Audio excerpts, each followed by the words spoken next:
മഹാരാഷ്ട്രയിൽ കാര്യങ്ങൾ മാറി മറിയുകയാണ് ഇഞ്ചോടിഞ്ച്. മഹാരാഷ്ട്രയിൽ ഇന്ത്യ സഖ്യം 121, NDA സഖ്യം 131. ഹെലികോപ്റ്ററും ഹോട്ടലുകളും ഒക്കെ സജ്ജമാക്കി നിർത്തിയിരിക്കുകയാണ്. അപ്പോൾ അവിടെ ജയിക്കുന്നവരെ പറത്താനും ഒളിപ്പിക്കാനും. അപ്പോൾ മഹാരാഷ്ട്ര ആ വിധം അങ്ങനെ മാറിക്കൊണ്ടിരിക്കുകയാണ്. 124, 134 വളരെ ഇൻട്രസ്റ്റിംഗ് ആയിട്ടുള്ള ഡിജിറ്റാണ് ലീഡുമായി ബന്ധപ്പെട്ട്. ജാർഖണ്ഡിൽ പക്ഷേ നേരെ 24-38. അതെ, ജാർഖണ്ഡിൽ NDA സഖ്യം ആധിപത്യം ഉറപ്പിക്കുന്നു. പക്ഷേ NDA ലീഡ് ചെയ്യുമ്പോഴും ബെറ്റർ ആയിട്ട് ഇന്ത്യ മുന്നണി പുറകിലുണ്ട്. ഒരു കൊള്ളാവുന്ന പ്രതിപക്ഷമെങ്കിലും ഉണ്ടാവട്ടെ എന്ന് പ്രത്യാശിക്കാം ജാർഖണ്ഡിൽ. അപ്പോൾ ഏതായാലും ജാർഖണ്ഡും മഹാരാഷ്ട്രയും അങ്ങനെയാണ്. അതാ നമുക്ക് തിരിച്ചു വരാം. 27,132 വയനാട്ടിൽ പ്രിയങ്ക. കൃഷ്ണകുമാർ 1114. അതുപോലെ 2592 വരവൂർ പഞ്ചായത്ത് എണ്ണിക്കഴിഞ്ഞിരിക്കുന്നു. LDF ദേശമംഗലം തുടങ്ങി. ദേശമംഗലത്തെ സംബന്ധിച്ച് കൃത്യമായ ഒരു വിവരവും നമ്മൾ പ്രേക്ഷകർക്ക് മുമ്പാകെ പങ്കുവച്ചിട്ടുണ്ട്.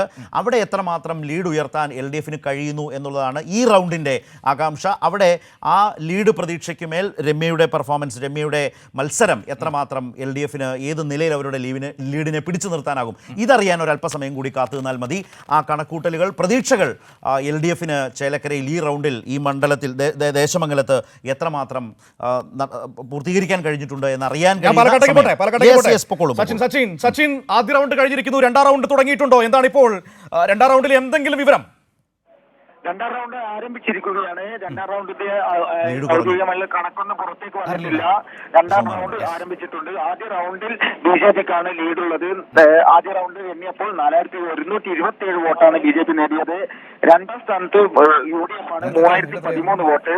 LDF 2128 വോട്ട് നേടി മൂന്നാം സ്ഥാനത്താണ്. കഴിഞ്ഞ തവണത്തെ അപേക്ഷിച്ച്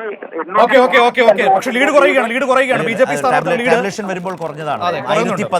1016 വോട്ടുകൾ ലീഡാണ് ഒന്നാം റൗണ്ട് കഴിയുമ്പോൾ ഉള്ളത്. ഏതാണ്ട് 7-8 റൗണ്ടുകളാണുള്ളത്.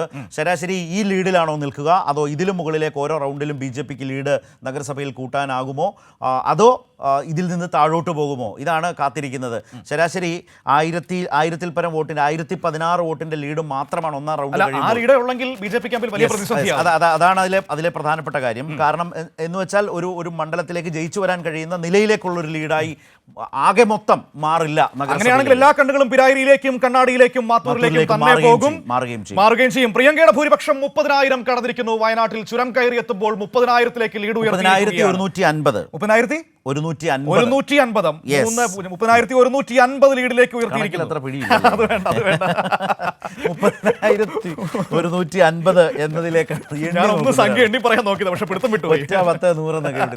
പ്രിയങ്കയുടെ ലീഡ് 30,000 കടന്നു എന്നുള്ളതാണ്. വയനാട്ടിലെ 7 നിയോജക മണ്ഡലങ്ങളിലും നിയമസഭാ മണ്ഡലങ്ങളിലും പ്രിയങ്ക ലീഡ് ചെയ്യുകയാണ്. സ്വാഭാവികമായും അതാണ് പ്രതിഫലിക്കുന്നത്. 30,000 കടന്ന് 30,150. കൃഷ്ണകുമാർ ഒന്നാം റൗണ്ട് കഴിയുമ്പോൾ 1016 വോട്ടുകൾക്ക് പാലക്കാട്. കൃഷ്ണകുമാർ താഴേക്ക് ഇറങ്ങുകയാണ്. അതാണ് അവിടെ സംഭവിച്ചുകൊണ്ടിരിക്കുന്നത്. പാലക്കാട് കൃഷ്ണകുമാർ താഴേക്ക് ഇറങ്ങുന്നു. പക്ഷെ അപ്പോൾ മുകളിലേക്ക് കയറുന്നത് ആരാണ് എന്നത് വളരെ പ്രധാനപ്പെട്ടത് തന്നെയാണ്. അതെ, അതുകൊണ്ട് തന്നെയാണ് 3 മുന്നണികളുടെയും അവിടുത്തെ പ്രകടനം വളരെ പ്രധാനപ്പെട്ടതാണ്. LDF കഴിഞ്ഞ തവണത്തേക്കാൾ മെച്ചപ്പെടുത്തി 825ഓളം 895 വോട്ടുകൾ അധികമായി പിടിച്ചു എന്നത് ആ മുന്നണിയെ സംബന്ധിച്ച് വളരെ പ്രധാനപ്പെട്ട ഒരു കാര്യം തന്നെയാണ്. എന്താണോ തെരഞ്ഞെടുപ്പ് കാലത്ത് പറഞ്ഞിരുന്നത്, സരിന്റെ സ്ഥാനാർത്ഥിത്വത്തിലൂടെ പറഞ്ഞത്, സ്ഥാനാർത്ഥി എന്ന നിലയിൽ സരിന് അധിക വോട്ട് പിടിച്ചിട്ടുണ്ട് എന്നതുകൂടിയാണ് അതിൽ കാണുന്നത്. അത് തൊട്ടടുത്ത റൗണ്ടുകളിൽ നഗരസഭയിൽ എങ്ങനെ പ്രതിഫലിക്കും എന്നുള്ളതും വളരെ പ്രധാനപ്പെട്ട കാര്യം തന്നെയാണ്. BJP ശക്തി കേന്ദ്രങ്ങൾ എന്ന നിലയ്ക്കാണ് 1ഉം 2ഉം റൗണ്ടുകളെ കാണുന്നത്. അവിടെ അവരൊക്കെ പങ്കുവെച്ച അഭിപ്രായങ്ങളിൽ ബോധ്യപ്പെട്ട ഒരു കാര്യം അതാണ്. അപ്പോൾ ഒന്നാം റൗണ്ടാണ് പാലക്കാട്. 1016 മാത്രമാണ് ലീഡ് എന്നുള്ളത്. അത് BJPയെ സംബന്ധിച്ച് അല്പം നിരാശപ്പെടുത്തുന്നതാവാം, അറിയില്ല. നല്ല തോതിൽ നിരാശപ്പെടുത്തുന്നതാണ്. കാരണം പ്രതീക്ഷ അങ്ങനെ ആയിരുന്നില്ല എന്നാണ്. ചേലക്കരയും നമ്മുടെ മുമ്പിൽ അങ്ങനെ വിവരങ്ങൾ പുതിയ വിവരങ്ങൾ. ഏതായാലും 30,000 എന്നുള്ളതാണ് പ്രിയങ്കയുടെ ലീഡ്. 1016 പാലക്കാട്, അതുപോലെ തന്നെ 2592 ചേലക്കര നിൽക്കുകയാണ്. അല്പസമയത്തിനകം ദേശമംഗലത്തിന്റെ വിവരങ്ങൾ നമ്മുടെ മുമ്പിലേക്ക് വരും. ദേശമംഗലത്തെ ബൂത്തുകൾ ഇപ്പോൾ എണ്ണിക്കൊണ്ടിരിക്കുന്നു. 14 മുതൽ 28 നമ്പർ ബൂത്ത് വരെ ദേശമംഗലം പഞ്ചായത്താണ്. 14 to 28 അതാണ് രണ്ടാം റൗണ്ട്. ദേശമംഗലം എണ്ണുകയാണ്. ചേലക്കരയാണത് അതിൽ സ്മാർട്ടായിട്ടുള്ളത് അല്ലേ? ഒറ്റ റൗണ്ട് വരവൂര് കഴിയും, രണ്ടാം റൗണ്ട് ദേശമംഗലം, മൂന്നാമത്തത് വള്ളത്തോള്, പാഞ്ഞ്, അങ്ങനെ വെടിപ്പാക്കി ഓരോ റൗണ്ടിൽ ഓരോ പഞ്ചായത്ത് എന്ന നിലയിൽ ഫിനിഷ് ചെയ്ത് 9 പഞ്ചായത്ത് മുന്നോട്ട് പോകുന്ന രീതിയാണ്. ദേശമംഗലത്തിന് വേണ്ടിയിട്ടാണ് കാത്തിരിക്കുന്നത്. ദേശമംഗലമാണല്ലോ കാരണം